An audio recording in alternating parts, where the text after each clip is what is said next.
There are no forests on Earth. When you read this headline out loud, even with the exclamation mark at the end, every sensible person will say that I'm out of my mind, and you will want to show me tons of photos with images of forests. I want you to believe that this is another trick. They make us think that this is a forest, when you actually are looking at 30-meter bushes. This is total bullshit and nonsense, you will say to me. Of course we know what forests look like, because we've all walked in them. Well, I expect that's how you will react, and that's fair. But after watching this video, its headline won't seem so strange to you, because you will reverse your concept of forests by 360 degrees. And now, first things first. We will begin with a well-known picture. Children see 9 dolphins on it, but adults see 2 lovers. A huge difference, don't you think? Try to see dolphins on it and see how hard it is.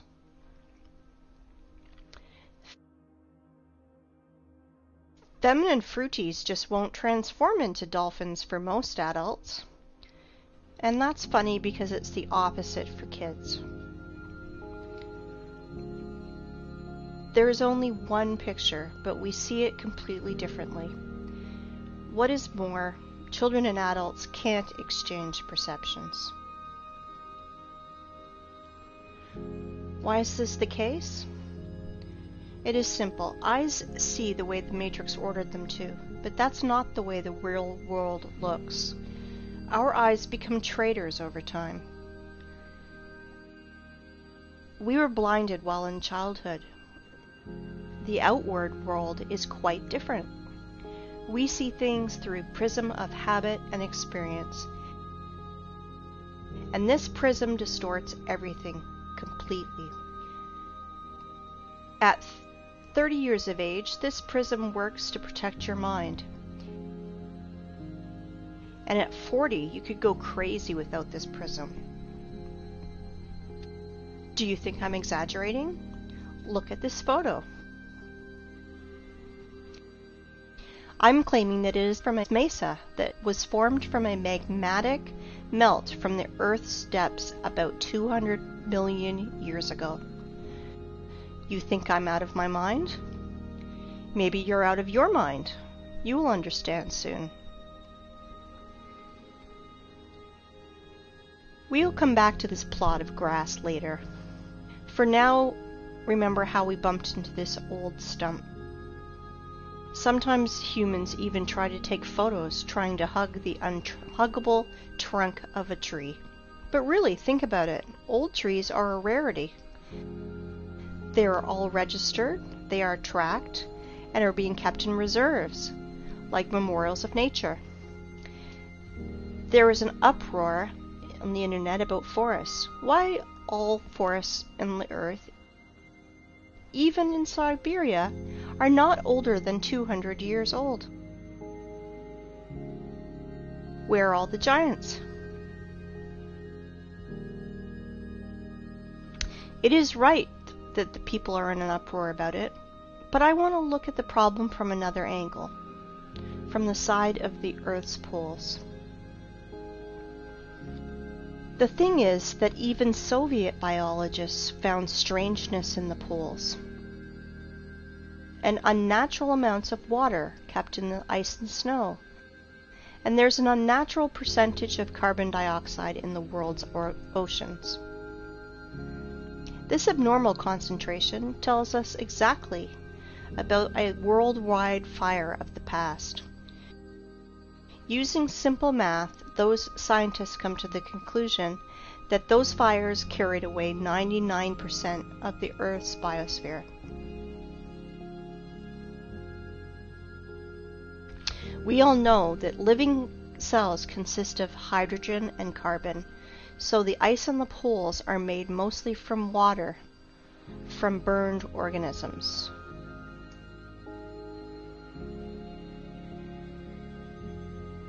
And now, think about this number, 99%.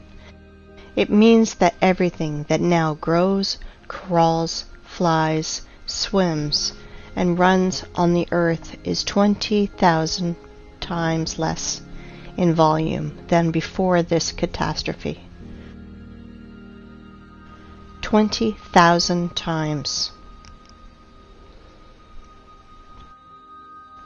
To imagine this, look at this picture. This piece of bread is humans, plants, animals. Just this pathetic small piece of bread on this large transport truck represents Earth's biosphere before those times. I hope you understand that today's myth of overpopulation is just pure hoax and nonsense. 100%. But here's the problem. Biologists divided this number between all the continents and only calculated into this figure the dry land, not all the ice and snow that is on the earth. And there's a lot of snow and ice. Fact is fact. But as always, illumination can come suddenly, and stereotypical thinking is to blame. 30-meter tall forests are like a virus that takes over both our brains and especially the brains of biologists, which prevent us from finding a solution to this problem. If plants can't fit broadwise, then we should fit them upwards, and then it should make sense. In this new theory, hypothetical forests of unthinkable height were drawn. And here's the thing. We found these old photos. This is the vandalous felling of the sequoias in the California redwood between 1880 and 1920. These trees miraculously survived the planet's bombardment in 1816. Just imagine how many years this tree needs to grow to these sizes. Then these terrible men come with saws and axes. 1, 2, and no more tree. In proportion of this tree, we can see a rule. The diameter of the stump is 3 times bigger than the woodcutter's or feller's growth. Let's look at this formula. You just think about it. You are entering a forest that is not usually 30 meters, 100 meters. Here are your fairy forests from fairy tales and books. Forests that are lost because of such barbarians. I understand that they are just wage workers and they must feed their families, that this is just an order from above. But if every single woodcutter refused to carry out these criminal orders, all the forests would be saved, because their demon bosses are too arrogant to do it with their own hands. And that is why I will send these merry woodcutters' defenders to a well-known place. Look at this photo carefully. They look like satanic bacterias that want to kill the forest organism. For those who think that trees were killed just because of wood materials, I want to dispel your claims. Trees are energy generators. They produce constant electricity, oxygen from photosynthesis, food. They have a root network and are programmed to exchange data. Our ancestry had a theory that trees are programmed to keep data from everything on the planet and save it in their information portal in their carbon fibers.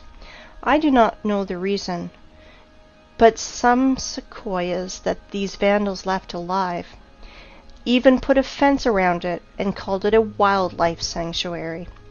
Of course, park guides will tell you tales from the crypt. How in the stupid Zoic era, stupid sores scratched their booty on the old sequoias of California. Let's summarize everything. Remains of the giant trees of the past are found. and homeless ice and snow of the poles took their place in the mosaic. It seems like everything is clear, but it is not. Nothing is so simple. If we take myths and legends of all nations, you can find lots of stories about people, animals, and plants morphing into stone. This is normal because paleontologists all over the world dig petrified fossils of humans, animals, and plants. There are so many of them that old museums are overfilled with petrified fossils of clovers, frogs, lizards, pieces of dinosaurs, and so on. Frogs and clovers are fine, but what about the forests? Guys, where are the trees? Old sequoias of California do not fit here because they are made of carbon. It means they are not related to the Silicon era. Why do I know this? First off, they were cut and sawed by standard instruments. All axes and saws would break if they had to cut silicon. So where are the silicon trees, if those giants from carbon are not related to the Silicon era? Guess what? They were found. Guess where? In the same North America, in Arizona to be precise. Ah, this zone of the Aryans. There are so many things going on there. The giant quarry that is now called the Grand Canyon. Like one person under the nickname Wake Up Human said, it is an apogee of the cynicism to name Quarry Waste as a national park. It is not a national park. It is just a quarry. And think what the ancient Russian word's root, kolo, is doing in the opposite part of the world. And the root ra, I won't even mention. Here is the city of Aryans, from which left only the vortex that made Hooligan meteorite 50,000 years ago. That's how Wikipedia is telling us this total bullshit. Oh, and by the way, here are our silicon trees. I wanted to introduce to you the museum under the open sky. Petrified trees here are just scattered in the desert and also fenced. Everyone today can visit this circus called Petrified Forest National Park. In this park, petrified fossils are not common. They are unique. If turtles and frogs were petrified in pale gray boulders, then this trees morphed into semi-precious stones.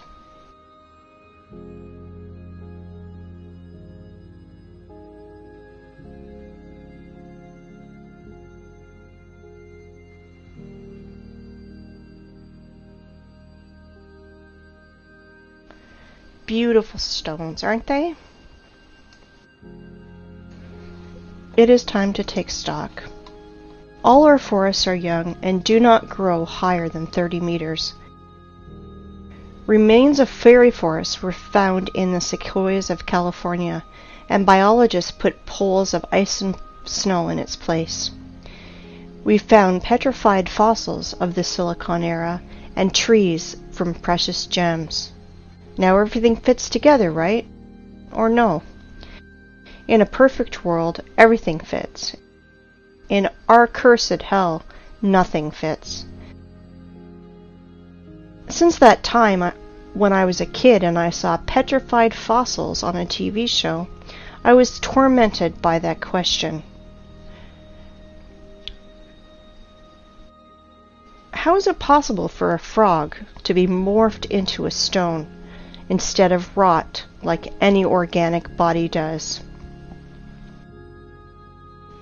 Let's see what Wikipedia tells us.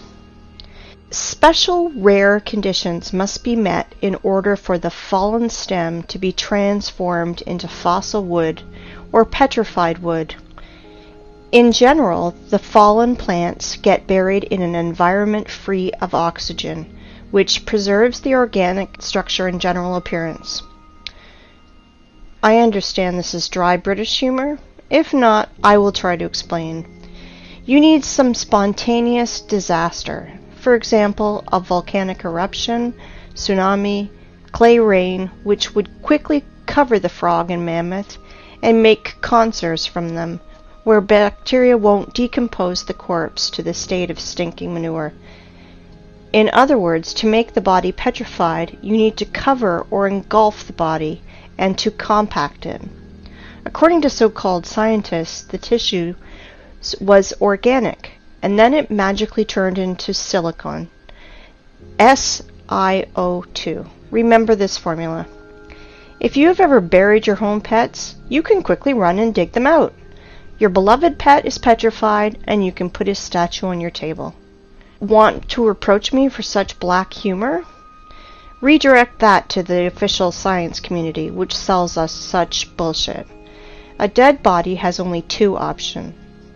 Dry up like an insect in a piece of amber, or the second option, just simply rot. Organic bodies will never turn into rubble. Never. This absurdity is invented to hide the truth. Magical morphing into stone is a little thing. Transforming wood into semi-precious stones, this is where the lies and ignorance become uncontrollable. Tell me how a stick of wood can become a semi-precious stone. You may have no answer, but I do, and we will discuss this later. For now, let's analyze what these gems show. I do not know about you, but I am confused by 3 points. First of all, according to the official story, these trees lost in an unequal battle against a neighbor volcano. Attention, 225 million years ago. But wait, there's more! This wood not only burned and held fire, not only rotted into the wet ground, against all the laws of physics, chemistry, and biology, just transmorphed into precious gems. David Copperfield is nervously smoking on the sideline. But this is not the end. Trees are not broken. Trees are sawn into even, accurate pieces. Well, I want to know the name of this brand of chainsaw that Aborigines use for this. I am joking, of course, but the conclusion is that this is not a museum, but stage theater. These trees were sawn and brought here by someone. You know, only a true fool would believe in the magical transformation of wood into precious stones and gems. Here's another question. For what purpose did they make this circus with all these scattered pieces of silicon life form? And did you pay attention to how small these silicon trees are? They are incomparable, even with the sequoias of California. But this one is simple. They are not trees. They are trees' branches, giant silicon trees. And these trees were so big that American sequoias near them look like sticks near the baobab. And while tourists are freaking out over these precious gems, no one is paying attention to the background, because everything is hidden in plain sight. To understand what I'm talking about, let's return to our favorite plot of grass. And I want to ask you, what do you see? A tree stump in the daisies? But I continue. This is mesa that was formed from the magnetic melt from the Earth's depths about 200 million years ago. Do not believe me? And now? Let me introduce to you, this is Devil's Tower, mesa, or so-called laccolith, that was formed from a magnetic melt from the Earth's depths about 200 million years ago. At least that's what Wikipedia tells us. And billions of people believe that this is mesa, laccolith, or a mountain. Really? Let's come closer to our tree stump. to look at his fantastically inexplicable columns. Let's look in the Wikipedia ones again. Igneous rock is formed through the cooling and solidification of magma or lava. Really? What a smart magmatic melt! It's just stood still and froze in the appearance of a perfect hexagonal column for 300 meters in the sky. You can synchronize your instruments with these miraculous columns. Were they squeezed out of cream injector, then tied in a bun like a broom, and then a big giant fan blew near to help the columns to curdle faster? Maybe the columns of Parthenon or Isaac's Cathedral were built in the same way. Gentlemen scientists, are you out of your mind writing this garbage? Humans, are you out of your mind believing this garbage? Claiming that this geometrical masterpiece appeared as the result of a lava fountain is the same bullshit as claiming that a racing car appears on the track because of an explosion at a Ferrari factory. Have you ever seen what a fountain of lava looks like? In those times, lava had artificial intelligence. Really? Comparative analysis. All columns are hexagonal. Why exactly hexagonal? Because the universe's masterpieces are built in this form. There are no snowflakes exactly the same, but all of them are in a perfect hexagonal shape. Bees, too, without the knowledge of mathematics, correctly identified that the regular hexagon has at least perimeter among all the other shapes of equal area, so you can fill the shape most efficiently. When bees build honeycombs, they instinctively try to make them as roomy as possible and spend as little wax as possible.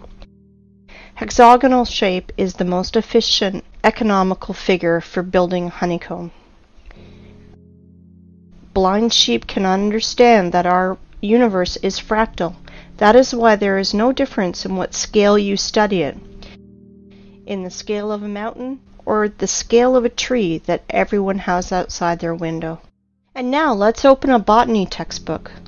Let's find the structure of any plant and let's compare it with our giant stump. We won't go deep into this. We only want facts that fall into our hands from the stump's photos. So it will be useless to try to argue against those facts.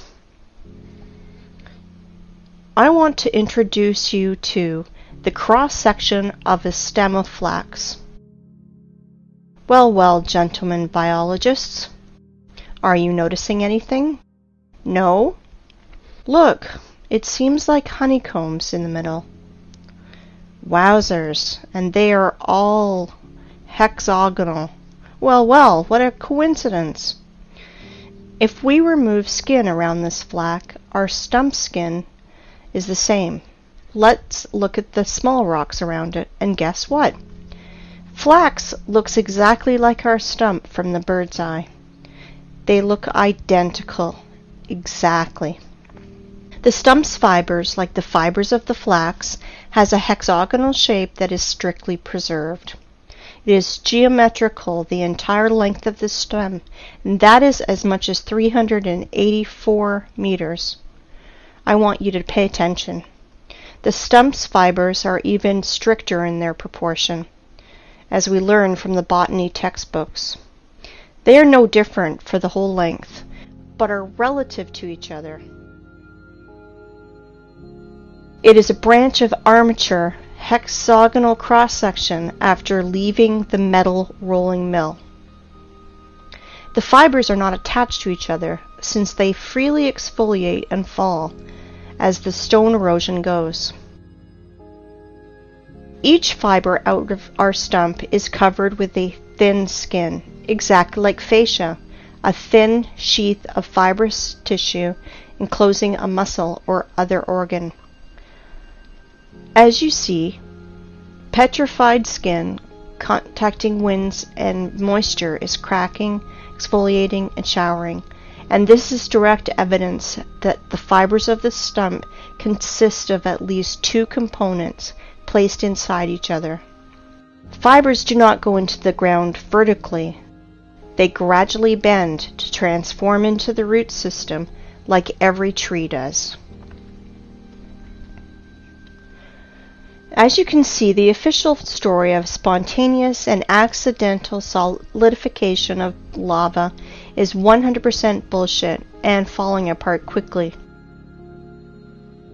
In 1977, Hollywood made a film called Close Encounters of the Third Kind, with Devil's Tower playing the main role, where we were told 100 times that this is a mountain where we can meet aliens, but this garbage is suitable for fools only. But where were your eyes, gentlemen? Hey, biologists, geologists, paleontologists, are you here? Do you study the world in a welder mask? And now, let's find out the height of the tree, which was a stump one day. Let's use the formula that I mentioned earlier. The diameter of our stump is 300 meters at the base. So if we calculate 300 over 20, we will get the height of, are you ready? 6 kilometers, 19,685 feet. Just think about it. Everything is learned in comparison. I think we can put a big fat dot in here. Devil's Tower is a giant stump of a giant silicon tree with all the attributes of a normal stump that everybody's seen. But we should not underestimate the matrix that keeps all the cattle in the stables. I am sure that after such clear evidence, there will still be deep sleeping people who will ask for more. If you think that that's all my arguments, I want to disappoint you, because I have so many trump cards up my sleeve, and I will enjoy every moment that I will throw them on the table. Well, we figured out everything about this stump. Let's move to another one. Yes? And you thought that this was the only one? You just need to remove your blinkers and you will see so much. Let me introduce to you Giant's Causeway in Ireland. Notice something familiar? Take a closer look.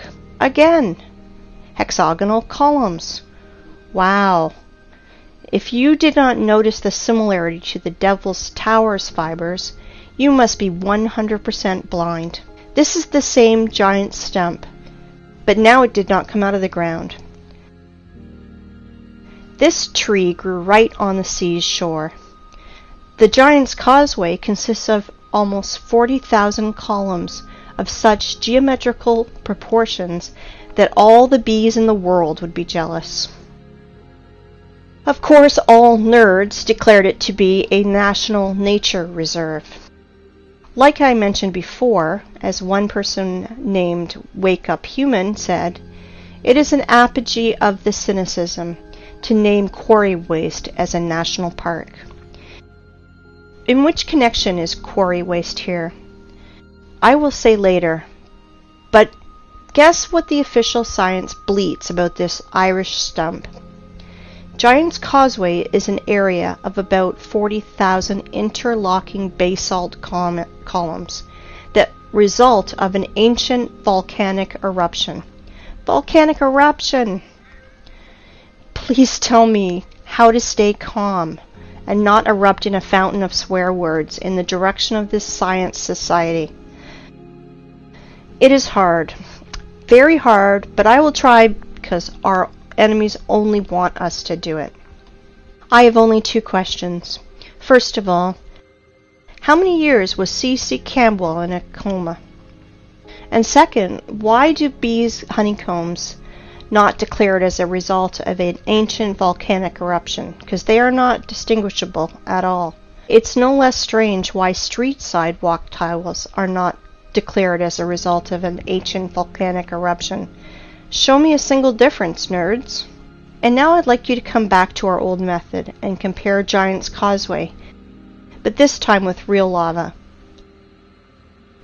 I want you to remind you how lava erupts and flows. and this is how it congeals. And now let's compare Devil's Tower.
And now let's compare with Devil's Tower with Giant's Causeway. Oh, sorry for my French. I mean, let's compare silicon stump with silicon stump. Somebody still believes in the lava fountain? If I didn't know about giant silicon trees, I'd rather believe in a giant cream injector and a fan, but not in volcano garbage. If you think that these two giant silicon trees are the only thing that I can show you, then you are mistaken. There are loads of them on the planet. The funniest thing is that normal people do not realize that they are stumps. But official science realized that seriously, that they should find out how to hide these trees from people who ask too many questions, and they invented a genius name for these silicon stumps: the basalt cliffs.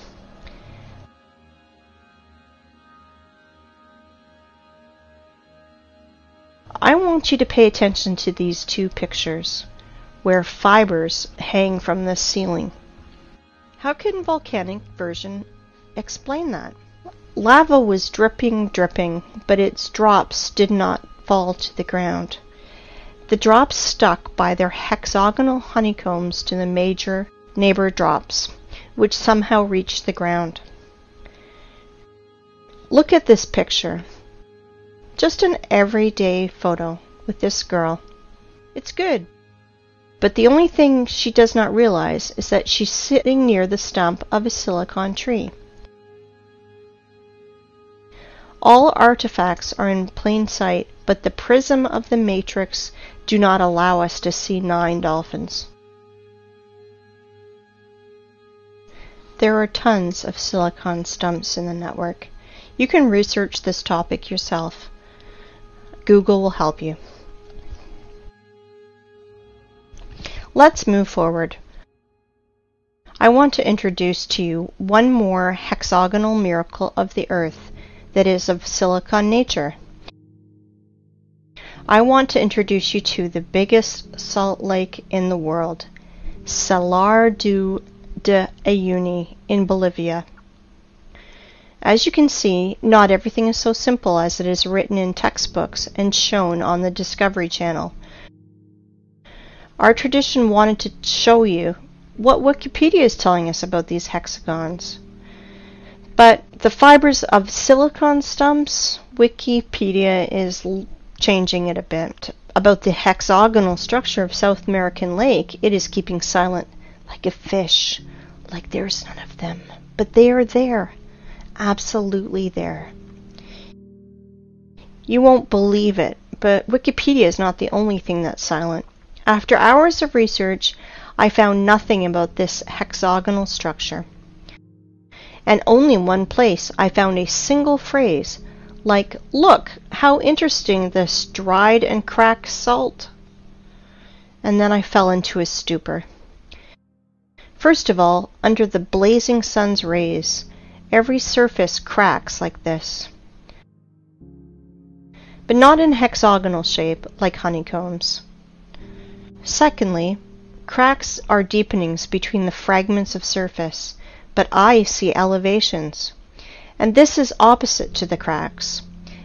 It looks more like fiber fascia, like the silicon stumps one. And the third thing, why is all the salt surface in exactly a hexagonal shape? If the official story is not a sensible explanation, let me tell you my opinion. As Wake Up Human says, there are no salt lakes, just sludge settling tanks. I agree with him, but this is not the case. And here's why. I think that you've already realized that honeycomb's hexagonal shape is an attribute that belongs exclusively to living organisms. Either is the possession of a queen bee, snowflake structure, or plant's fiber. As we see with our own eyes, Salar du Uyuni is not just a giant layer of salt. It was a living being of the silicone form of life, which was scraped out by the adepts of technocracy, by their machines. Now you understand how far we are from reality? If we can't even imagine a giant tree, then how can we imagine a creature from salt, 10,000 kilometers wide? Then the height is impossible to imagine. Now you understand that 7,500 years ago, our planet was so fantastic, fabulous, and beautiful that Cameron with his avatar is a poor substitute. All that is left to us is a desert, which we have turned into a scrapyard. And what I mean by saying scraped out by their machines, well, to be short, while our society was sleeping in this matrix, working 9 to 5 hours a day, doing useless things, dreaming useless dreams, our planet was literally being scraped out, and they are scraping it out now with their giant graders and machines. I will show you later. Well, the theoretical part is over now. It's time for the climax, and we are close to the runway. But before, we should return to our first stump and see one strange thing. I bet you did not notice. We saw many stumps, but this one is special. It has a flat surface on top, which means it was cut down. Yes, exactly, cut or sawed. And now our imagination is asking us, who cut it? For what? What did they cut it with? I will answer this question later. We will put these questions in the background because the stump that was cut is not a single one on the planet. I will tell you even more. Devil's Tower is a small one compared to the others. Boys and girls, our aircraft is ready to fly. Of course. Well, we have no course. We will fly around the planet. Fasten your seatbelts and better hold on to the handrails, because everything you will see will overturn your notion of rocks and mountains. Let's go! While we're flying, let's play a game. Find 10 differences. Though there are only 2 differences, material and size.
These stumps are sticking out everywhere on the whole planet. There are hundreds of them. Scientists call them mesas, which means table in Spanish, because they have a flat peak, flat as a table. Well, cool, stumps. And now let's remember the beginning of our conversation. We thought we saw forests and even walked in them. So what does it matter if they are only 30 meters high? Is there a difference? We're pleased with the one we have left. We enjoy its beauty. We are accustomed to these forests, so we don't need another. Then we discovered that the old forest was preserved in the U.S., which is described in fairy tales and myths, giant 100-meter sequoias. This is the picture our mind draws when we hear the words fairy forest. Let's think about the sequoias in California and the prism of matrix forces, otherwise our mind's protectors will melt, because Devil's Tower is actually a 6-kilometer high tree. But realize that Devil's Tower is a young plant compared to other trees on our planet. For example, this mountain in Cape Town in Africa is really impressive. This plateau is 3 kilometers in diameter. If we multiply 3 by 20, we will get a tree of 60 kilometers high. Do you have any clue how big its branches are? On one of the branches, you could easily place a huge residential area with all the shopping malls, schools, and parks. Just imagine how huge it is. Of course, your mind will never see that this mountain in Africa is really a tree that is 10 times higher than the Devil Tower tree, 60 kilometers higher. But guess what? That's not the limit.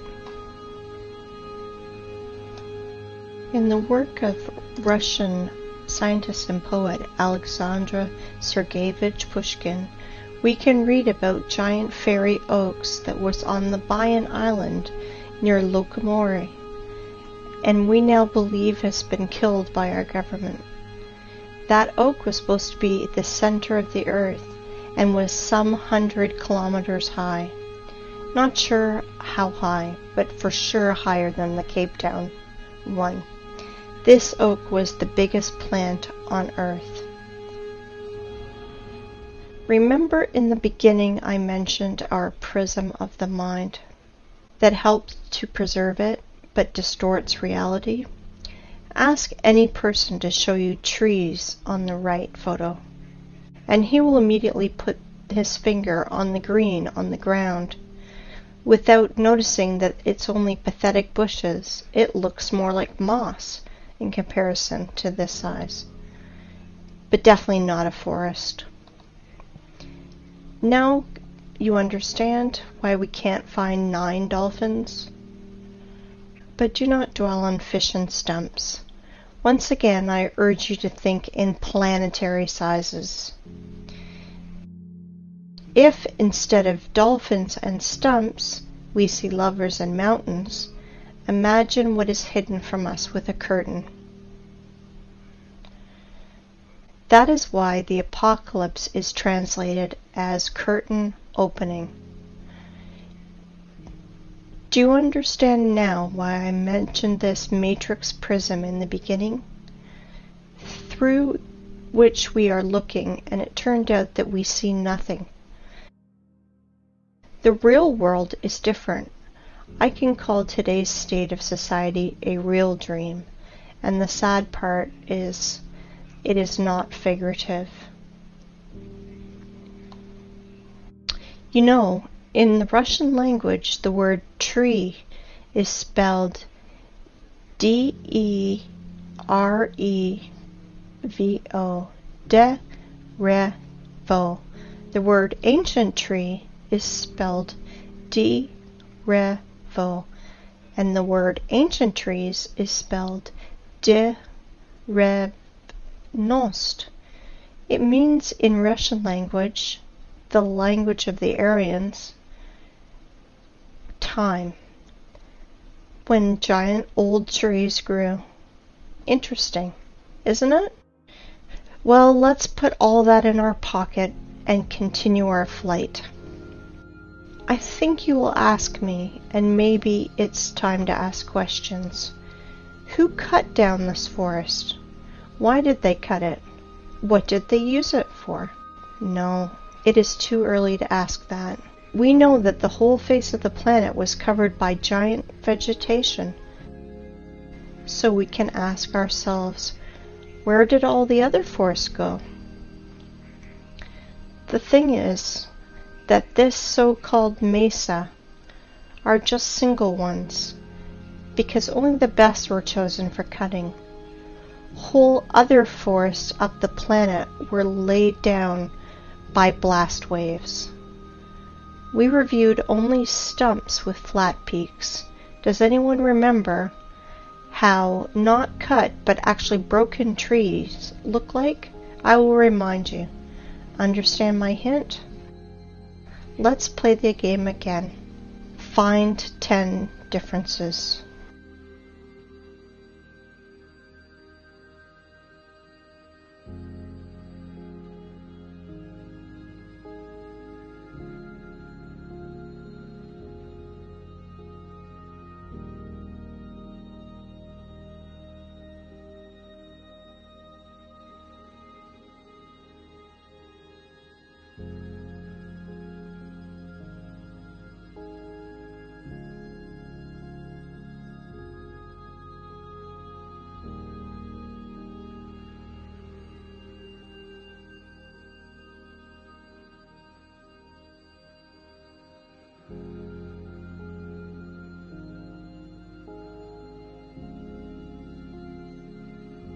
I think you understood the meaning of my words. So I want you to look at the highest stumps of our planet. They were mined like a quarry and were broke by blasts. For example, the tree Everest.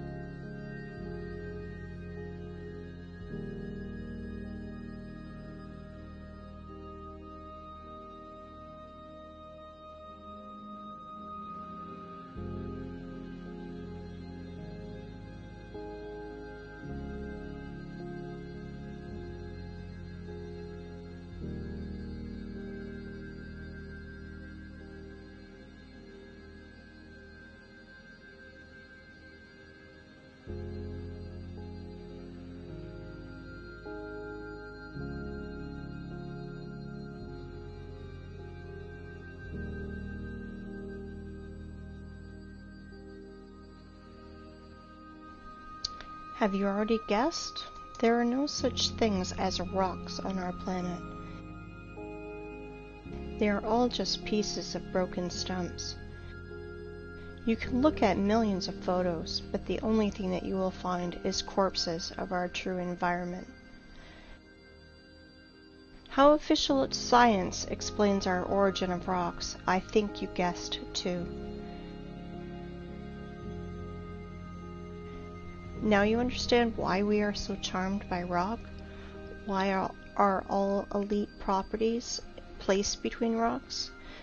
Why the most clean materials for construction are pieces of rock? Because even if they are dead, they still emit powerful energy for us, mortal carbon human beings. Stone is a bridge between silicon and carbon life forms. And now, the important thing you must learn is how to distinguish rocks from mountains. They are completely different things.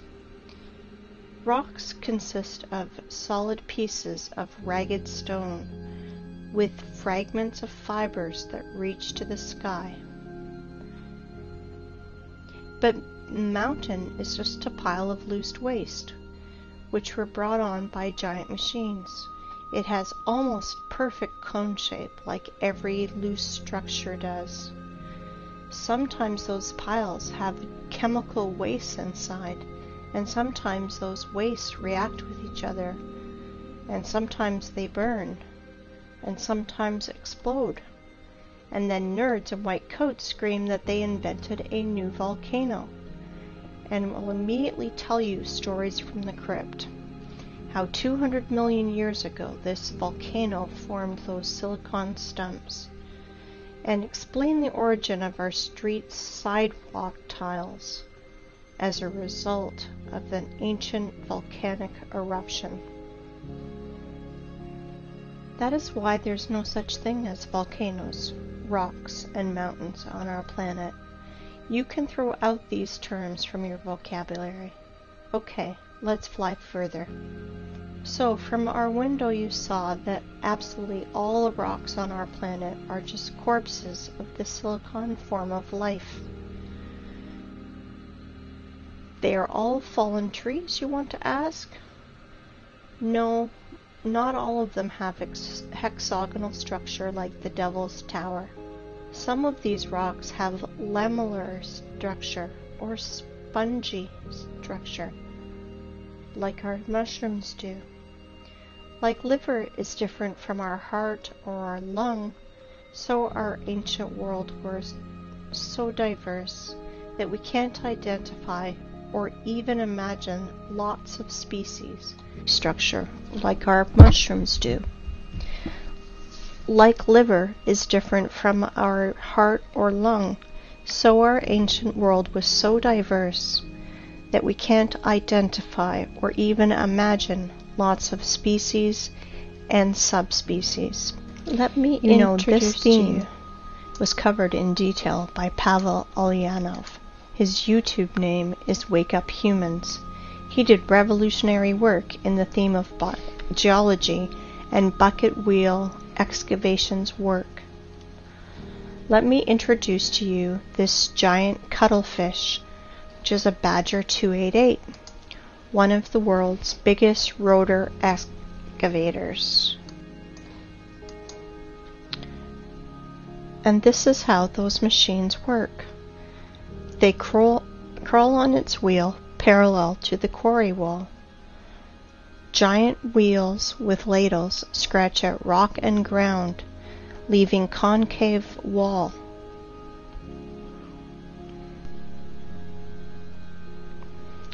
Geologists must be hypnotized in schools while they are students, because why else would they call quarry waste miracle of nature?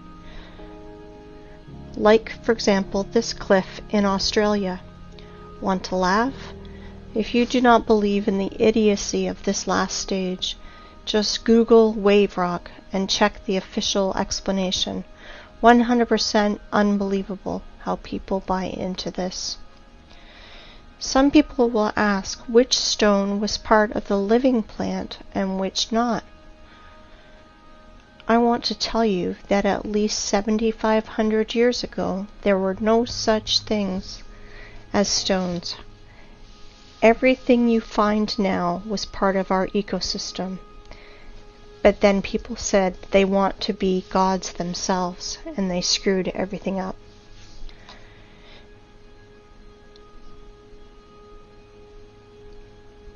I want to ask you, open your minds.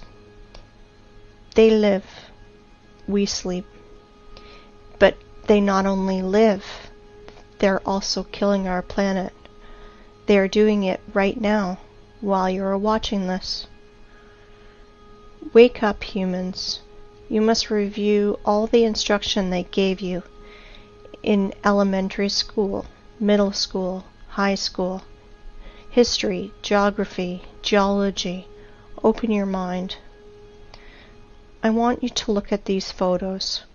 Today we have lots of artifacts which we can't repeat because of certain conditions as the lack of technology, lack of equipment, or specialists, and which are evidence that our civilization is 200 years ago, and before that compared to us was way more developed, and today's society are just kids in the sandbox.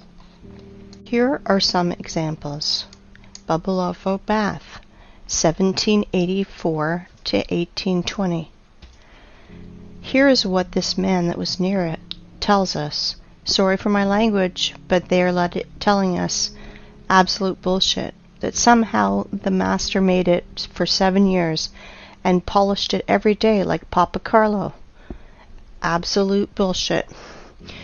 With all my responsibility as a lathe man of 5th level, I declare that this is machine precision.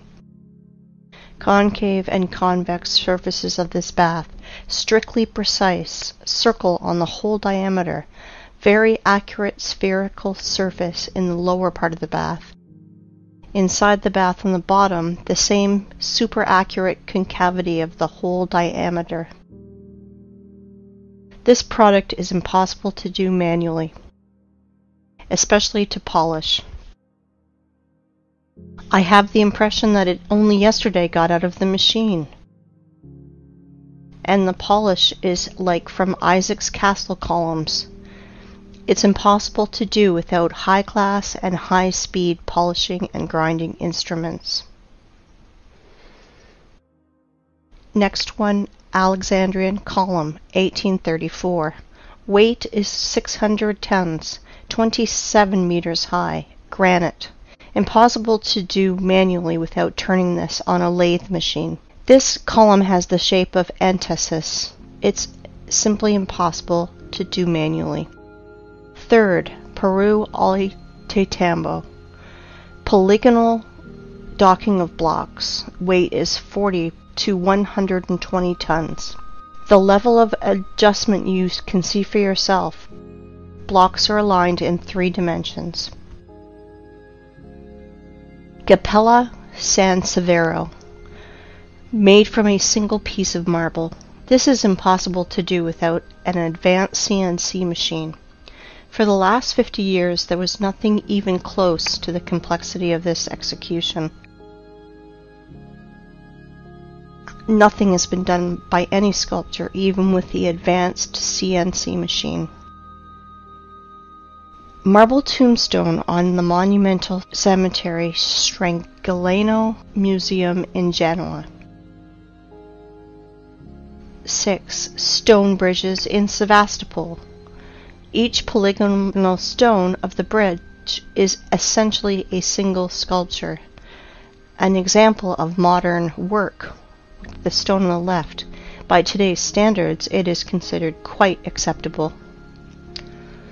All cities on this planet were built of stone in the antique style,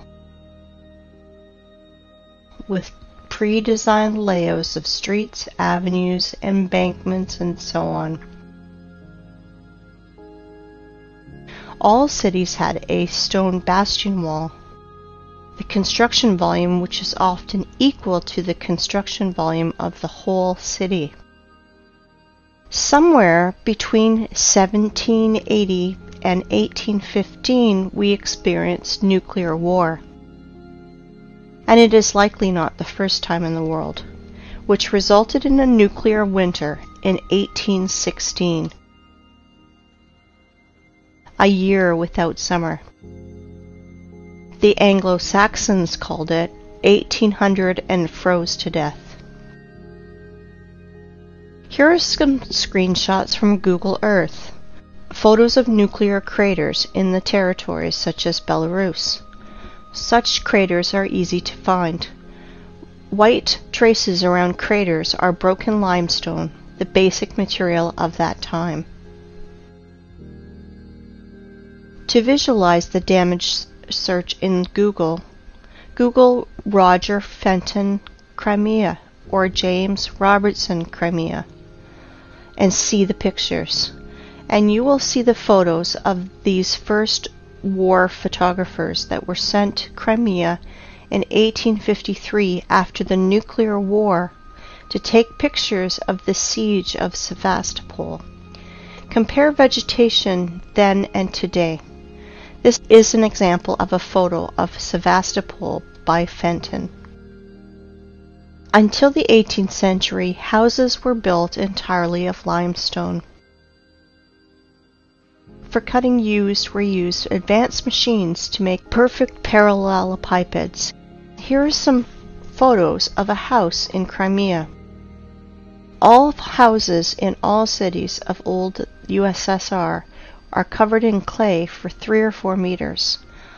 All houses that are deep in the ground for 3 to 4 meters and have such good quality.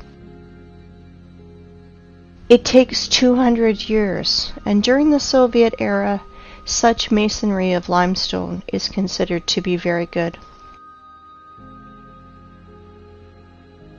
This is Eski Kermen. Illiterate guides will tell you that this is one of the cave cities of Crimea, where people lived. And when I asked about this track, I was told that this track was done by cartwheels of local nobility. And this is another so-called cave city of Crimea. And this is a modern quarry where limestone is mined. This photo is made before the revolution of 1917. You can see that from the limestone is accurately cut segments, the bottom of which runs the railway and where a house stands. And now a very important photo of Inkerman Quarry, the name Champani, made in 1890. You can clearly see cut passageways through the hill, 100 meters in width and 80 meters high. Under the vertical wall we can see small pieces of limestone and limestone crumb that fell off because of working saw machining. In the cut holes we can clearly see houses. Some of these holes are beginning of catacombs, some of which extend for hundreds of kilometers. They conducted a large-scale underground mining of limestone. In the days of the Second World War, in the catacombs were hospitals, warehouses, headquarters, and trucks freely drove in and out of these catacombs. By the way, there are ancient catacombs in any city of the world. Near Odessa, there is a catacomb that is 2,500 kilometers long. Everything they tell us, rocks, canyons, ravines, cliffs, are just nothing more than quarry wastes. And there are very old quarries over there, and many fresh ones. This is a white rock in Belogorsk, near Crimea. It is a limestone quarry. The wall was formed as a result of the cut slope of the hill. Want to see more? Look at this passage from which a huge mass of limestone was taken. They lied to you. And guess what they call it? They call it the Valley, a beautiful wonder of earth. Check this out. This is an old photo from the 19th century. The mound of the vertical walls of limestone chips are not yet overgrown with vegetation. This is an old painting from the year 1855. We can see ancient giant quarry wastes in the background. Are you impressed by the scale of mining in just little Crimea? I want to tell you more. There is no cubic meter of land, probably 100 meters deep over the entire earth, which would not have been in its time mined, milled, masticated, and discarded. It is not a planet, but a giant quarry waste pit, where in the most violent and barbaric way the entire periodic table of Mendeleev is extracted. And now, look at these photos and pay attention to the tiered structure of the quarries and mines. The rotor excavated tiered cuts are massive. It is a formed structure with right angles when viewed from above.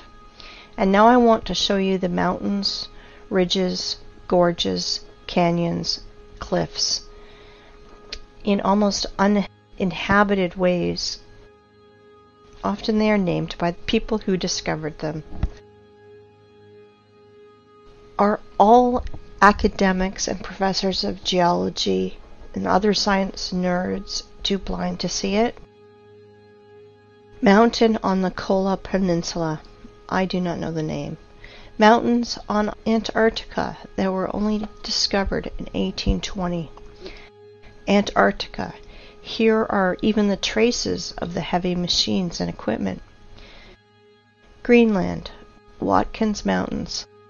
Look at the scale of the mining. Greenland. The flight from Frankfurt to Los Angeles. Gunbjorn. The highest mountain in Greenland.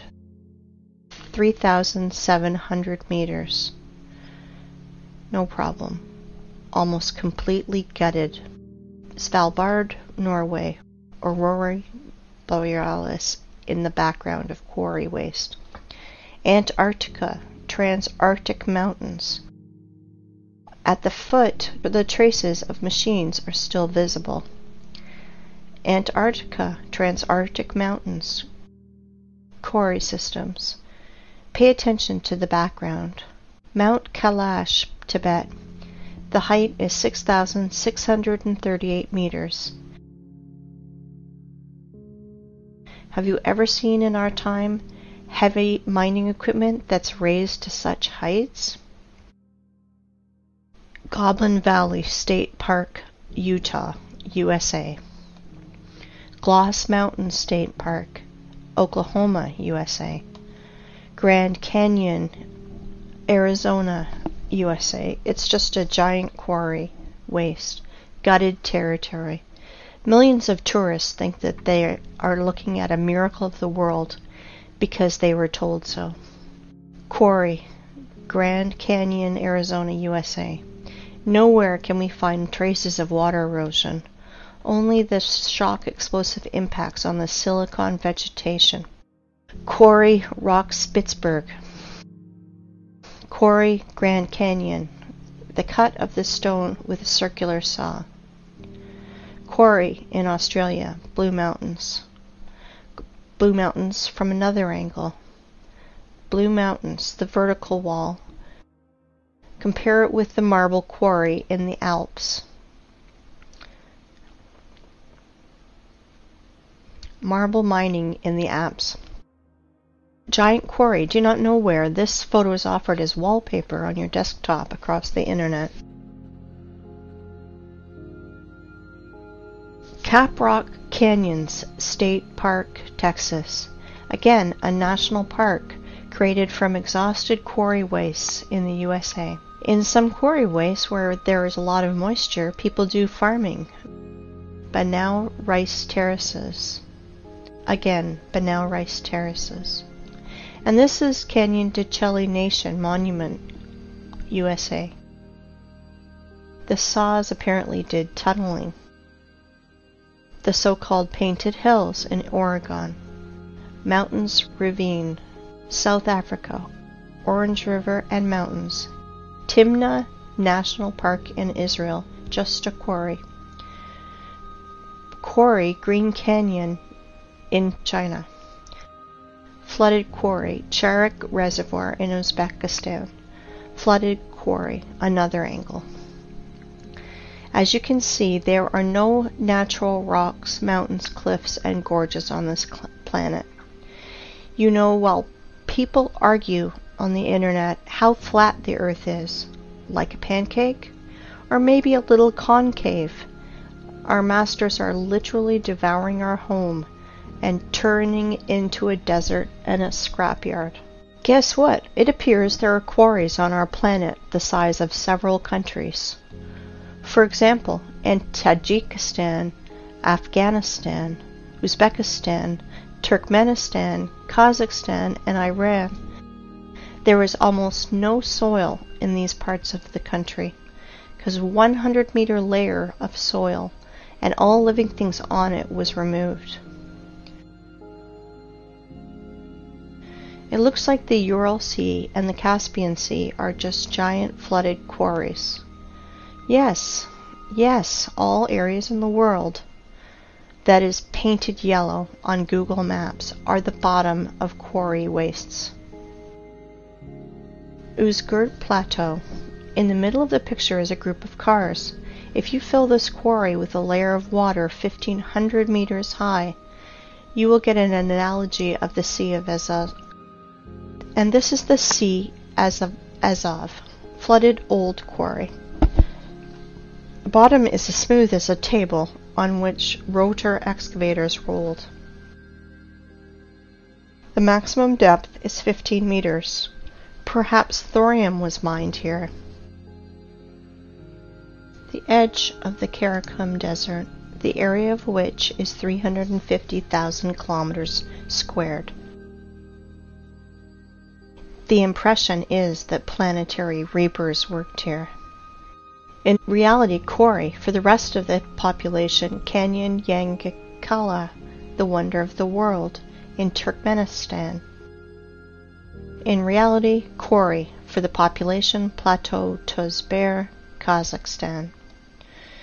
USA Monument Valley, USA. Previously, this area was several hundred meters high, up to the stumps of the silicon trees in the background. Same Monument Valley, USA. Namibia. The desert is the bottom of a quarry. Egypt. The top layer is scraped out with soil and all living things on it, also burnt by nuclear blast. Most part of Australia is cut and scraped almost completely.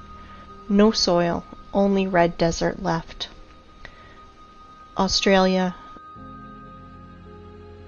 Nigeria, desert. The conclusion is deserts are 100% artificial. They emerged as a result of long-term mining activities.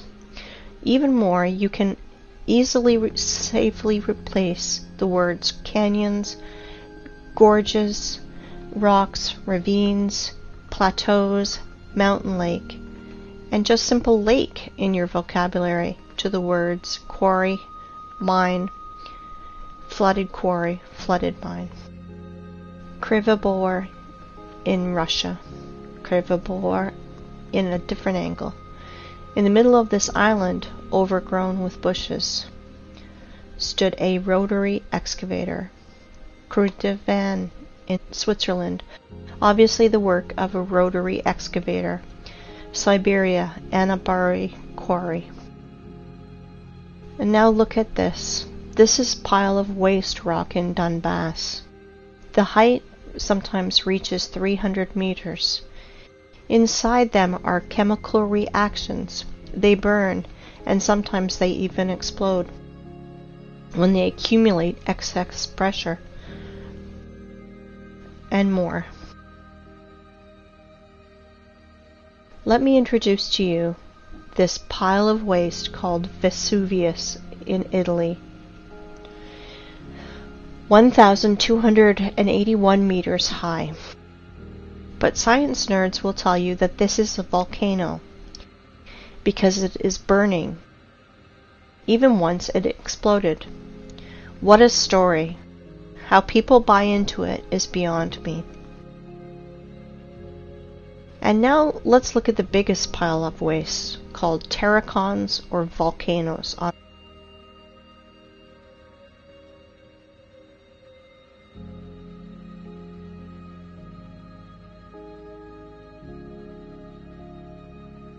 This is terracon in Fujiyama in Japan. People, if you think that our masters lie to you, you are still sleeping. If you think that the earth is flat, you are half awakened. We are on a desert and a giant quarry that we are turning into a scrapyard. Since we can trust no one, maybe it's time we think for ourselves. Really think about what you've been told your whole life and question everything.